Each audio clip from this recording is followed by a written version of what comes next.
केंद्र और राज्य सरकार से जुड़ी हुई संस्थाओं को, स्थानीय प्रशासन और शासन से जुड़े हुए विभिन्न विभागों को मिलकर के इन सभी कार्यों को व्यवस्थित रूप से समयबद्ध तरीके से आगे बढ़ाना है।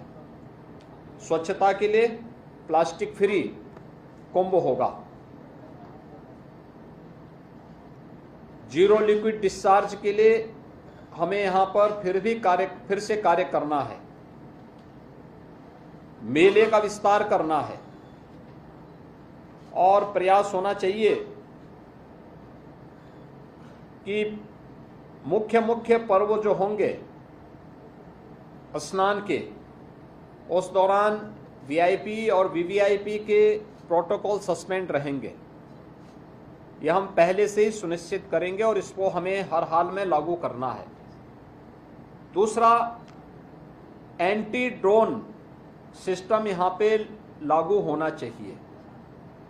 एआई टूल के माध्यम से सिक्योरिटी एंड सेफ्टी का बेहतर प्रबंधन भी यहां दिखना चाहिए। और सबसे महत्वपूर्ण होता है, जब हम लोग इस प्रकार के किसी बड़े आयोजन के साथ जुड़ते हैं तो उस दौरान एक बात का जरूर ध्यान रखना चाहिए कि व्यवस्था से जुड़े हुए लोगों का व्यवहार श्रद्धालुओं के साथ कैसा है। जो भी कार्मिक यहां डिप्लॉय किए जाएं, वे सिविलियन हो, विभिन्न संगठनों से जुड़े हुए स्वयंसेवक गण हो या फोर्स से जुड़े हुए हों, यूपी पुलिस के हों, पीएससी के हों, होमगार्ड के हों या अन्य किसी भी विभाग के हों, उनकी काउंसलिंग और उनकी ट्रेनिंग बहुत आवश्यक है।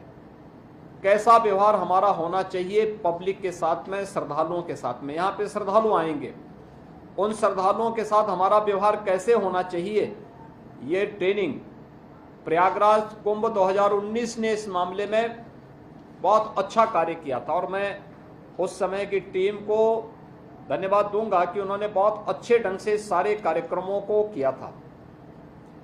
आज लोगो जारी हो गया है और मैं चाहूँगा कि सूचना विभाग मेला, प्रयागराज मेला प्राधिकरण के साथ मिलकर के सुनिश्चित करें कि एक तो उत्तर प्रदेश के अंदर हर जिला मुख्यालय पर,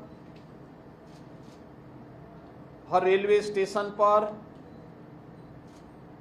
देश के हर एयरपोर्ट पर और अन्य प्राइम लोकेशन पर प्रयागराज महाकुंभ 2025 का ये लोगो अब वहां पर हमें डिस्प्ले करना चाहिए, ये आ जाना चाहिए। पॉजिटिव चर्चा को हम आगे बढ़ाएं, नेगेटिविटी के लिए कोई स्थान नहीं होना चाहिए। याद रखना कि हमारे पास तैयारी 2019 से बड़ी है। बरसात 2019 की तुलना में 1 महीने आगे तक चली है, तो इसका मतलब हमारा कार्य 1 महीने बैक चल रहा है।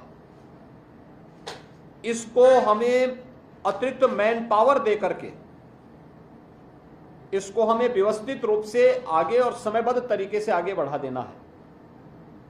इसके साथ ही प्रयागराज के अंदर जो मैंने पहले कहा, एक कुंभ का दायरा बढ़ रहा है, काफी दूरी तक जाएगा।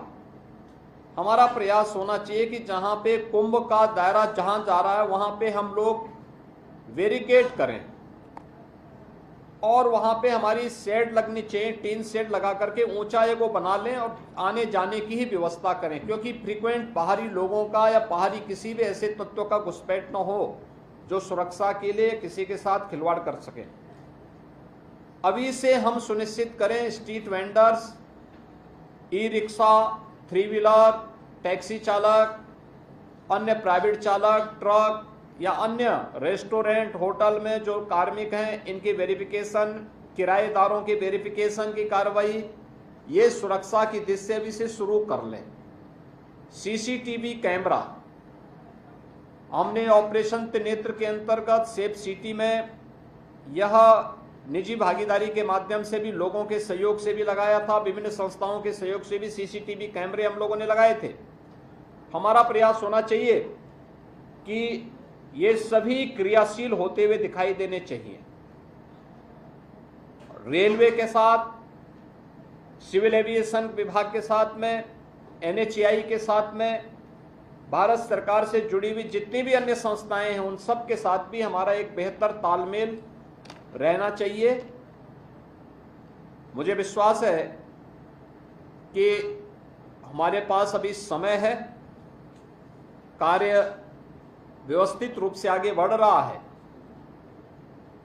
टीम प्रयागराज, जो प्रयागराज महाकुंभ के लिए यहाँ पे अधिकृत की गई है, वह यहाँ के माननीय जनप्रतिनिधियों के साथ बेहतर संवाद बनाते हुए अखाड़ों के साथ में, संतों के साथ में, आचार्यवाड़ा, काकचौक या तीर्थ पुरोहित, इन सभी के साथ में बेहतर समन्वय बनाते हुए अपने कार्यक्रम को हम लोग समयबद्ध तरीके से कर रहे हैं। और जितने भी बड़े कार्य, कंस्ट्रक्शन के कार्य हो रहे हैं, हमारा प्रयास होना चाहिए कि 10 दिसंबर उसकी डेडलाइन हो।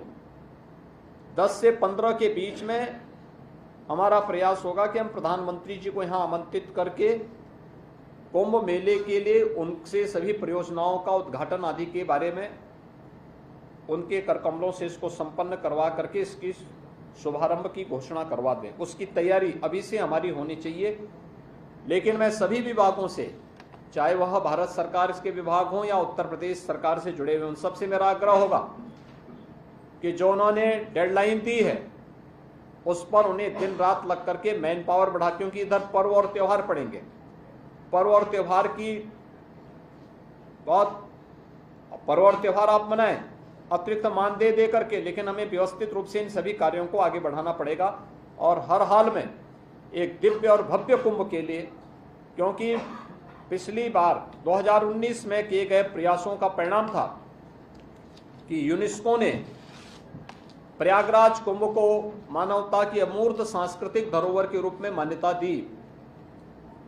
हमारा प्रयास होना चाहिए कि फिर इस बार प्रयागराज कुंभ को वैश्विक स्तर पर इसी प्रकार की मान्यता प्राप्त हो। ये हम सब की सामूहिक जिम्मेदारी बनती है और वह टीम वर्क पूरे कुंभ के दौरान यहाँ दिखनी भी चाहिए, प्रयागराज वासियों के मन में भी दिखनी चाहिए।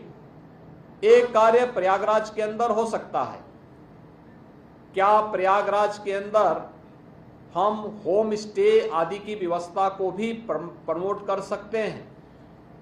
बड़े बड़े इवेंट के दौरान ये चीजें होती हैं, हुई हैं, और अच्छा होगा कि इससे उनकी इनकम भी बढ़ेगी और साथ साथ मैसेज भी जाएगा। अतिथि देवो भव का एक मैसेज भी बहुत बेहतर तरीके से आगे बढ़ सकता है। अगर इसमें कुछ प्रयास हो सकता है तो माननीय जनप्रतिनिधिगण, नगर निगम भी, पर्यटन विभाग भी, स्थानीय प्रशासन भी इसमें अगर प्रयास कर सकेगा तो इसका एक अच्छा वह मैसेज इसका अच्छा होगा। अयोध्या में बहुत अच्छा उसका मैसेज था, वो काशी में उसके अच्छे मैसेज हुए, अच्छा उसका मैसेज हुआ था।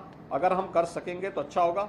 लेकिन ये बैठक आज यहाँ पे मेला प्राधिकरण की दूसरी बैठक हम यहाँ पे मेले के साथ, कुंभ मेले के साथ कर रहे हैं और अब हमें जल्दी जल्दी इन बैठकों के क्रम को आगे बढ़ाना पड़ेगा, जिससे हम व्यवस्थित रूप से इन सभी इस आयोजन को पूरी भव्यता के साथ संपन्न कर सकें और उत्तर प्रदेश को हम देश और दुनिया के सामने प्रस्तुत कर सकेंगे। मैं फिर सभी विभागों से कहूँगा कि जिनका जो कार्य है वे समयबद्ध तरीके से, गुणवत्तापूर्ण तरीके से उन कार्यों को आगे बढ़ाएंगे। कहीं भी इन दोनों में कोई कंप्रोमाइज नहीं होगा और अगर कहीं किसी स्तर पर हुआ तो उनकी जवाबदेही भी तय करेंगे। धन्यवाद। सर वो लाइट जल रहा था, फोटो नहीं आया है लोगों का सर, एक बार और वो लाइट आ रही है, एमओयू भी एक्सचेंज होना है। आ रहे बुला रहे हैं, पहले फोटो करा ले जरा। ये इंडियन बैंक का है, आ गए सर, इंडियन बैंक के लोग आए सर।